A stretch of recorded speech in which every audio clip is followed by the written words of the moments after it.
Hello friends, welcome back on our YouTube channel Study with Civil Buddy. You are studying with Kamaljeet कगराना।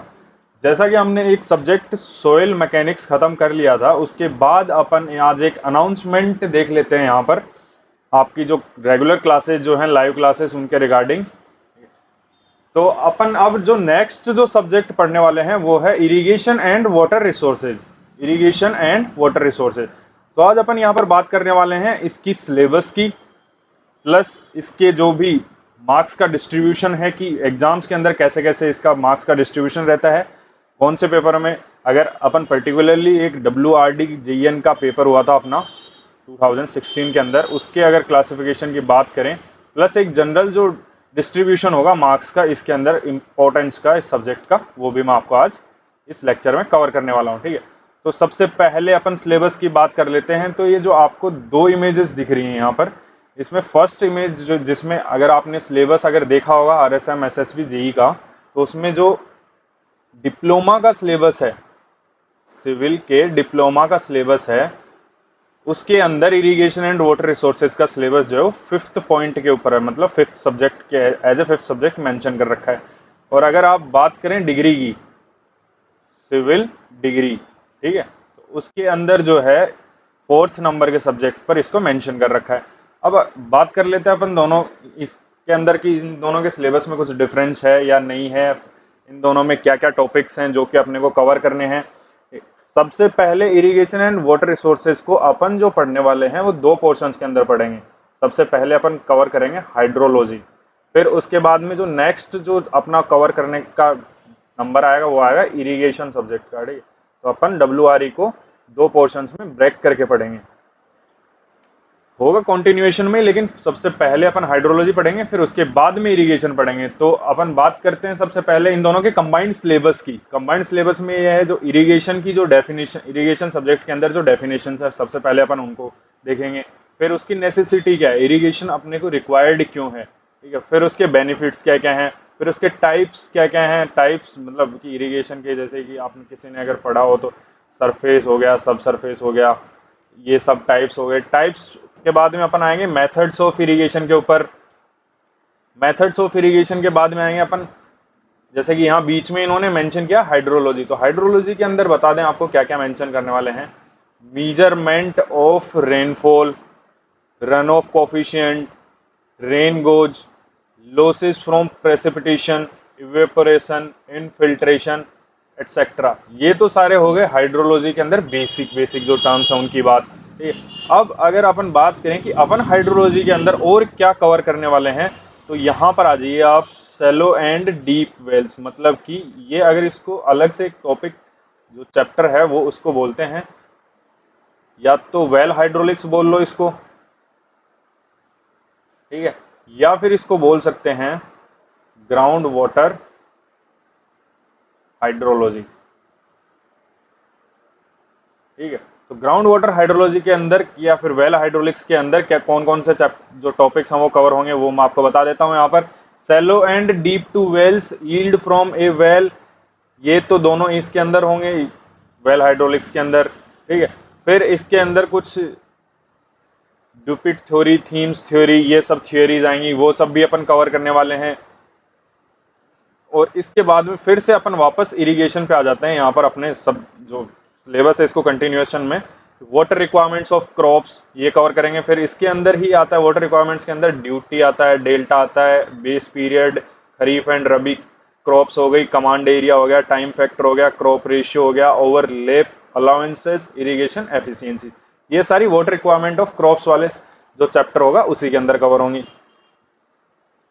फिर अपना next जो chapter आएगा उसी के अंदर आएगा डिफरेंट टाइप ऑफ कैनाल्स, मतलब कैनाल वाला जो चैप्टर होगा उसके अंदर डिफरेंट टाइप ऑफ कैनाल्स पढ़ने हैं अपने को, टाइप ऑफ कैनाल इरिगेशन पढ़ना है। फिर losses of water in canal, canal lining पढ़नी है। कैनाल लाइनिंग में मतलब क्या क्या पढ़ना है कि टाइप्स क्या क्या होते हैं और उसके एडवांटेज क्या क्या हैं, अपन कैनाल लाइनिंग क्यों करते हैं। ठीक है, ये अपनी सारी बातें होगी कैनाल की।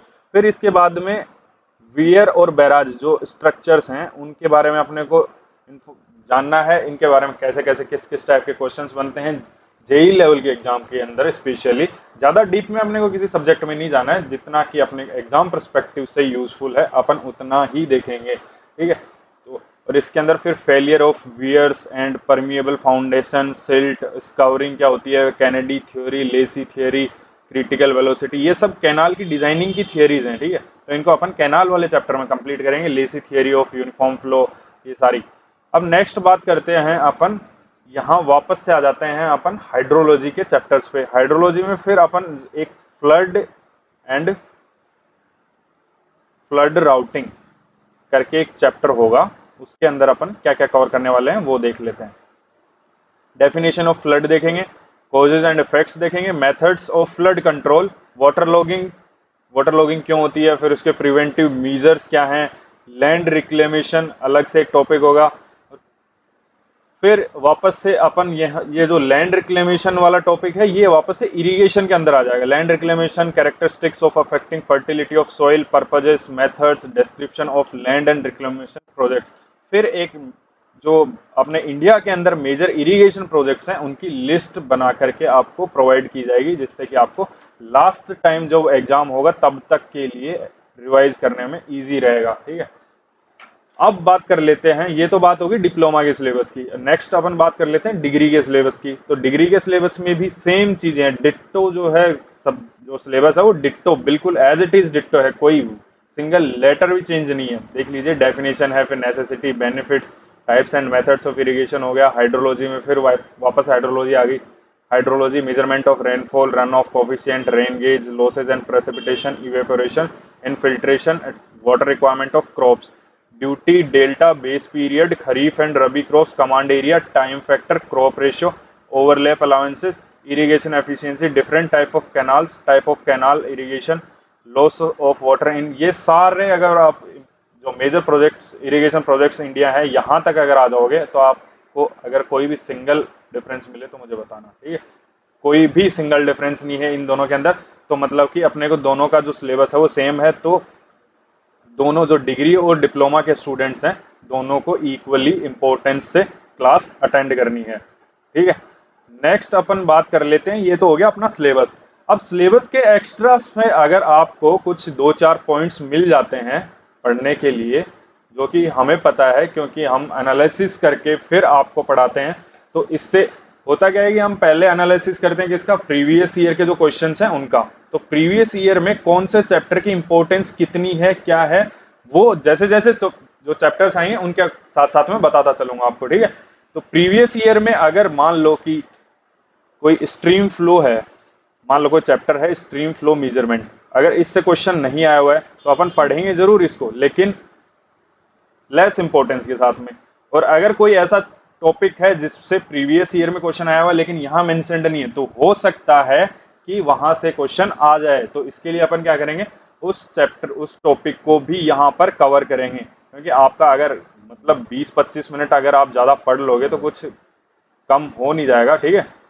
हो सकता है यहाँ से 1 या 2 मार्क्स मिल जाएं आपको, तो वो भी आपके लिए सिलेक्शन में बहुत ज्यादा इंपॉर्टेंट रोल प्ले करने वाले हैं।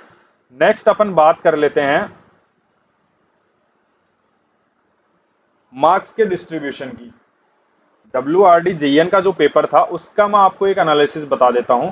WRD 2016 का जो JN का पेपर था, ठीक है। तो इसके अंदर अगर बात करें, जैसा कि मैंने आपको बताया कि हाइड्रोलॉजी और इरिगेशन, तो हाइड्रोलॉजी की अगर बात करें तो इसमें सबसे पहले डिप्लोमा की बात कर लेते हैं। तो अगर किसी ने देखा हो प्रीवियस ईयर का पैटर्न, तो उसमें 2 टाइप के पेपर होते हैं, एक TSP का पेपर होता है, एक नॉन TSP का। TSP मतलब जो ट्राइबल जो भी पोर्शंस हैं इंडिया के या फिर राजस्थान के, तो उसके अंदर जो भी स्टूडेंट्स आते हैं, या अलग से फॉर्म फिल होते हैं इनके, तो TSP का पेपर अलग होता है, नॉन TSP का अलग होता है। तो जो TSP के स्टूडेंट्स हैं वो ध्यान दें कि उनके लिए 5 क्वेश्चंस जो हैं हाइड्रोलॉजी के पूछे गए थे 2016 के अंदर, और नॉन TSP के लिए 9 क्वेश्चंस, ठीक है। और अगर बात करी जाए यही सेम पेपर की कि डिग्री के अंदर कितने क्वेश्चंस आए थे, तो TSP के अंदर 5 क्वेश्चंस आए थे और इधर नॉन TSP के अंदर 6 क्वेश्चंस आए थे। अब बात कर लेते हैं अपन इरिगेशन की। इरिगेशन के अंदर भी सेम पेपर के अंदर वही सेम पैटर्न रहेगा अपना। डिप्लोमा डिप्लोमा के लिए टीएसपी और नॉन टीएसपी। तो डिप्लोमा के अंदर अगर अपन टीएसपी की बात करें तो टीएसपी में यहाँ से इरिगेशन से बहुत ज़्यादा मेजर जो पोर्शन है वो आया था 15 क्वेश्चंस, और नॉन टीएसपी के अंदर 13 क्वेश्चन। और आपको पैटर्न तो शायद पता ही होगा कि 80 क्वेश्चंस जो हैं टेक के आते हैं, मतलब टेक्निकल के जो भी सब्जेक्ट्स दिए हुए हैं आपके सिलेबस में मेंशन्ड है उनके, और जो नॉन टेक है जिसमें राजस्थान जीके है और जो भी आपका सिलेबस है उसके अकॉर्डिंग उसके 40 क्वेश्चंस आते हैं। अगर 80 क्वेश्चंस में से किसी सब्जेक्ट के अगर 15 क्वेश्चन आ रहे हैं तो आप इंपॉर्टेंस तो देख सकते हो ऑब्वियसली, ठीक है, कि बहुत ज़्यादा इंपॉर्टेंट जो सब्जेक्ट है वो आप कवर करने जा रहे हैं, तो बिल्कुल सीरियस रहिएगा इसके लिए। और अगर अपन बात करें डिग्री की, तो डिग्री के अंदर क्या होता है कि इसके अंदर टीएसपी में जो क्वेश्चन आए थे वो थे 3 क्वेश्चन, और जबकि नॉन टीएसपी के अंदर थे वो 5 क्वेश्चन थे। तो अगर इनको कैलकुलेट किया जाए, इनका एडिशन करें अपन, तो यहाँ से 15 और 5 20, अपन एक रेंज बना लेते हैं। तो डिप्लोमा के लिए जो रेंज होगी वो होगी 20 टू 23, जबकि डिग्री के लिए जो रेंज होगी वो होगी 8 टू लेकर 11, या फिर इसको 12 मान सकते हैं। अब अगर इनका एवरेज लें अपन 20 टू 23, 22 डिवाइड बाई 80, ठीक है। आपको परसेंटेज बता रहा हूं मैं यहाँ पर कि कितना परसेंट कवर किया सिलेबस, मतलब कितना परसेंटेज जो था टोटल क्वेश्चंस का वो इरिगेशन और हाइड्रोलॉजी मतलब वाटर रिसोर्सेज इंजीनियरिंग से कवर हुआ है, ठीक है। तो डिग्री की बात करी जाए तो वो हो गई मान लो कि 10 क्वेश्चंस। अब अगर इनको कैलकुलेट करें अपन तो ये अप्रोक्स आएंगे 28 या 29% ऐसा कुछ आएगा, जबकि अगर अपन बात करें इसकी 10/80 इंटू 100 तो ये 12.5% होगा, ठीक है। तो डिग्री के लिए ये कम इंपॉर्टेंट है, जबकि डिप्लोमा के लिए ये बहुत ज्यादा इंपॉर्टेंट है। देख सकते हो आप डबल का डिफरेंस है यहाँ पर, और क्वेश्चंस बिल्कुल इजी इजी क्वेश्चंस आते हैं, बहुत ज्यादा कुछ ऐसा नहीं है कि तुम कर नहीं पाओगे या फिर उनको उनमें कुछ लेंथी क्वेश्चंस होते हैं टाइम लगेगा, मतलब ऐसा कुछ नहीं है। और न्यूमेरिकल पोर्शन तो बहुत कम आता है, यहाँ पर थियरी का पोर्शन ही ज़्यादा आएगा। तो थियरी का पोर्शन कवर करने के लिए आपको सबसे पहले तो इसका रिवीजन जो है वो प्रॉपर करना होगा। जैसे कि आपने क्या किया कि आज की क्लास करी, एक फर्स्ट लेक्चर हो गया आपका, कल जैसे ही फर्स्ट लेक्चर हो जाएगा तो उसको फर्स्ट लेक्चर के बाद में क्या करेंगे, आप जाते ही उसके पहले उसको लेक्चर को देखने के जस्ट बाद उसको बिल्कुल रिवाइज नहीं करेंगे। लेक्चर देखने के नेक्स्ट टाइम जब भी आप 12 PM पर नेक्स्ट डे अपन लाइव आएंगे उससे पहले एक बार और इससे होने के कुछ गैप के बाद इन दोनों में से किसी भी टाइम आप इस लेक्चर को देखो, लेकिन रिवाइज करके आओगे, ठीक है।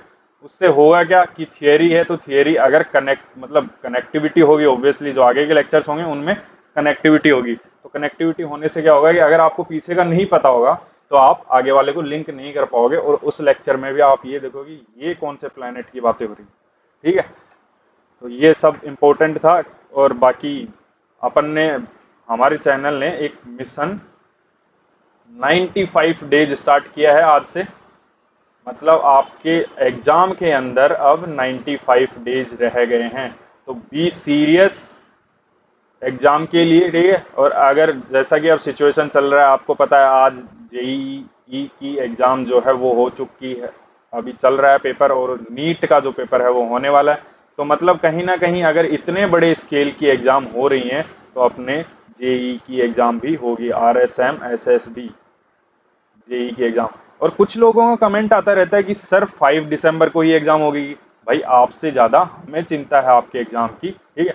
तो जैसे ही कोई अगर इसमें कोई पोस्टपोन्ड या फिर ऐसी कोई न्यूज आती है तो हम सबसे पहले आपको हमारे चैनल पर ये न्यूज मिलेगी कि ये पोस्टपोन्ड हुआ है या नहीं हुआ है। तब तक के लिए प्लीज आप सीरियस होकर के तैयारी करते रहिए मिशन 95 डेज के अंडर, ठीक है। तो अब से अपन सभी काम कर रहे हैं मिशन 95 डेज के अंडर में। चलो थैंक यू फ्रेंड्स, मिलते हैं नेक्स्ट कल एक नए जोश के साथ में। इसको लाइक शेयर और सब्सक्राइब जो है वो करते रहिएगा ताकि ज़्यादा से ज़्यादा लोग जो है अपने साथ में लाइव जुड़ सकें, ठीक है। इससे सभी को बेनिफिट होगा।